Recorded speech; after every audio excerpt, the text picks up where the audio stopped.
Caríssimos irmãos e irmãs, louvado seja nosso Senhor Jesus Cristo. A liturgia da palavra deste primeiro domingo da Quaresma, sobretudo a primeira leitura e o Evangelho, tem como pano de fundo o deserto. O deserto que pode nos parecer um lugar difícil, um lugar a ser evitado, mas que é interessante que no Evangelho, no início do Evangelho de hoje, diz que o Espírito conduziu Jesus ao deserto. Talvez porque, meus irmãos, o deserto, para além de qualquer compreensão mais imediata, menos aprofundada do seu sentido, é também lugar de interioridade, busca de interioridade. E o tempo da Quaresma é este tempo propício de nós olharmos para o nosso interior, para dentro de nós mesmos, para o deserto da nossa vida, para ali fortalecer a nossa fé e a nossa esperança. A primeira leitura trata do povo de Deus liberto da escravidão do Egito.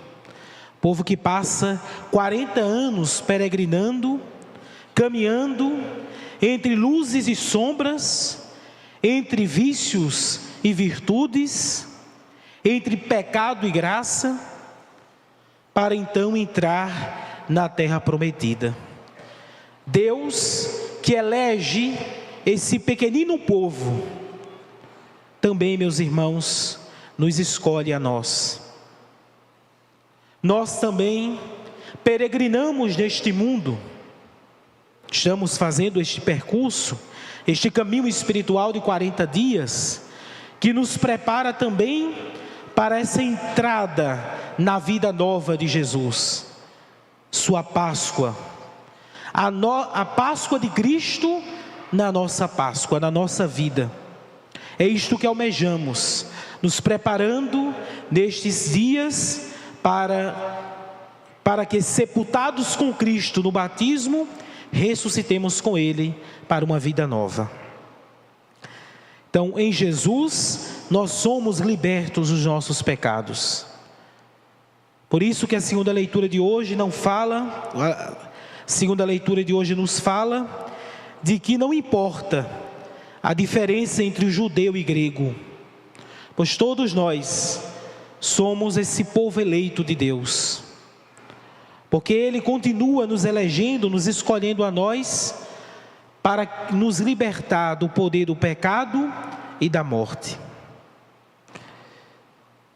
O Evangelho de hoje também tem como pano de fundo o deserto. Jesus é conduzido pelo Espírito ao deserto. E ali, meus irmãos, Ele é tentado, assim como nós também somos tentados.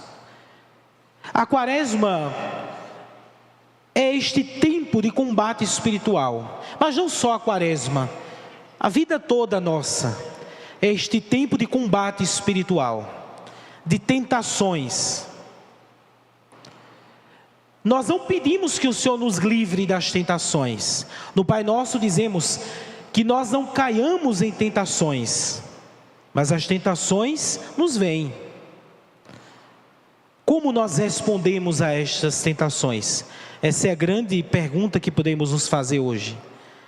Nós acabamos caindo nas tentações e buscando justificar os nossos erros, muitas vezes dizendo a carne é fraca, ou fortalecidos pelo Senhor, dizemos não ao pecado e à morte.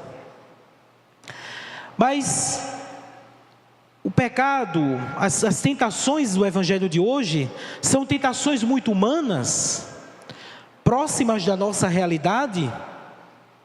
Certamente nós já passamos por essas tentações. A tentação do prazer, aqui descrita pela comida, pelo pão, faz com que essas pedras se tornem pão. A fartura desmedida, que gera entre nós uma desigualdade, no mundo onde tantos passam fome, outros desperdiçam, seria uma forma, um pecado social. A tentação do ter, as riquezas, eu te darei todas as riquezas, toda a glória. A tentação do poder, atira-te daqui para baixo. Muitas vezes a nossa tentação também, a tentação de pensar que Deus nos cobre e nos livra de todo o mal, de todas as situações da vida, de que o Senhor nos coloca numa redoma. Meus queridos irmãos e irmãs, essa não é a vida de Jesus Cristo, não é o Deus de Jesus Cristo este, que nos promete livrar de todos os males, de todos os pecados, de todas as ocasiões de pecado, de toda a tentação. O Senhor não nos livra das tentações, mas nos dá a graça e a força para vencê-las. Jesus foi tentado como nós, para que nós vençamos as tentações como Ele. E podemos nos perguntar, como Jesus venceu as tentações? Jesus venceu as tentações porque profundamente unido a Deus, pela oração, pela escuta e leitura atenta da palavra de Deus. Eis porque Ele venceu as tentações. Também como Ele, meus irmãos, podemos vencer as tentações que todos os dias nos vêm, pela oração, pela leitura atenta da palavra de Deus. Cada vez que Jesus era tentado, Ele respondia com a palavra, o que revela a profunda intimidade de Jesus com a palavra. Podemos nos perguntar, e nós, como temos lidado com a palavra de Deus?